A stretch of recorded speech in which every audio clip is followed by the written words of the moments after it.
Thank you very much indeed.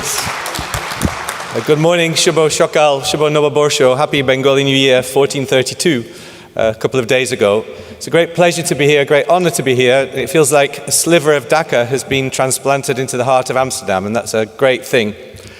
And as has been mentioned, the Amsterdam Beurs is a fitting place to hold this second incarnation of the best of Bangladesh. The spirit of entrepreneurialism that led to the first public stock offering over 400 years ago in Amsterdam is the same spirit of innovation and progress that is driving Bangladesh forward in these very different times. In the 400 years since that unprecedented step, the Dutch Stock Exchange has exulted in the good times and weathered the bad. And in the 54 years since Bangladesh came into being, the country has also lived through good times and bad, politically and economically. But the resilience and determination to advance of the Bangladeshi people has been a constant. That resilience is why Bangladesh has made remarkable progress over the years in key development indicators, ranking ahead of many neighboring countries in the Human Development Index and making particular progress in areas such as life expectancy and child and maternal mortality. That resilience is also why the country is poised to graduate from least developed country status in 2026. And the ready-made garment sector, as we all know, has been a real powerhouse for the economy. It's delivered reliable jobs for millions of Bangladeshis, including Bangladeshi women. The EU is Bangladesh's largest trading partner, and ready-made garments constitute over 90% of our imports from Bangladesh. EU consumers have, like many others around the world, benefited tremendously from the reliable supply of competitively priced and high-quality clothing. The RMG industry undoubtedly has numerous challenges to navigate in the coming years, from fair prices and fair wages to the imperatives of sustainability and realizing a circular economy, from making full compliance with labor rights a reality to navigating greater automation and technological innovation. And I haven't mentioned the long shadow of tariffs and the demands being placed on all countries, even LDCs such as Bangladesh, by the US administration. Beyond all RMG, all the ingredients are there for Bangladesh to diversify its export basket and thereby reduce its exposure to market volatilities in any one sector. Those ingredients include an increasingly skilled workforce, a ready supply of young people, which is in quite stark contrast to Europe. I think the median age in Bangladesh is 27, the median age in Europe is 44.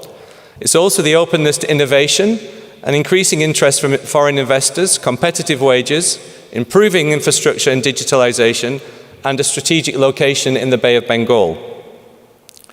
Beyond the export of goods, the EU and Bangladesh are developing opportunities for skilled workers to live and work in Europe, including through the Talent Partnership Programme, which was launched in December 2024. This will support skills matching and recognition, ensuring that workers are equipped with competencies meeting EU requirements. It will include upgraded training programs and will endeavour in the first stage to prepare 3,000 Bangladeshi workers for international job opportunities. It's not about brain drain, it's about brain sharing, as it's foreseen that the Bangladeshi skilled workers will return to Bangladesh after gaining from their experience in Europe and sharing their own skills with Europe.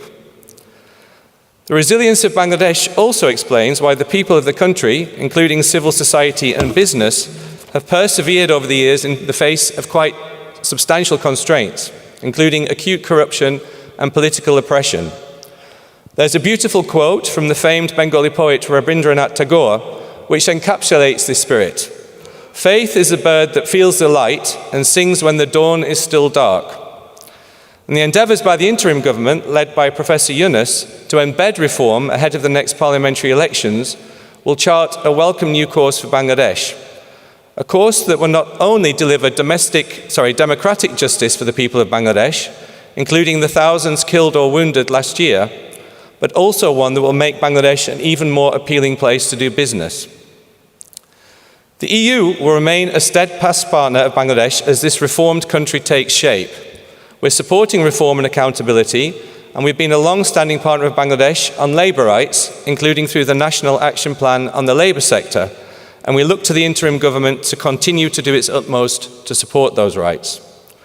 We've launched the European Chamber of Commerce in Dhaka to boost two-way trade and investment ties, And here I want to pay warm tribute to my friend Mostafis Uddin.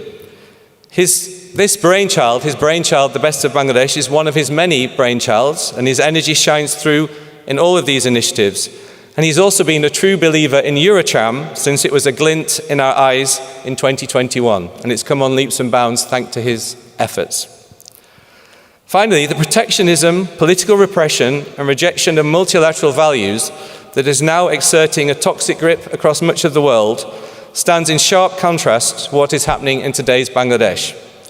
There's no better time to showcase the best of Bangladesh to Europe and the wider world, and the EU will be with Bangladesh as it writes this new chapter. Thank you.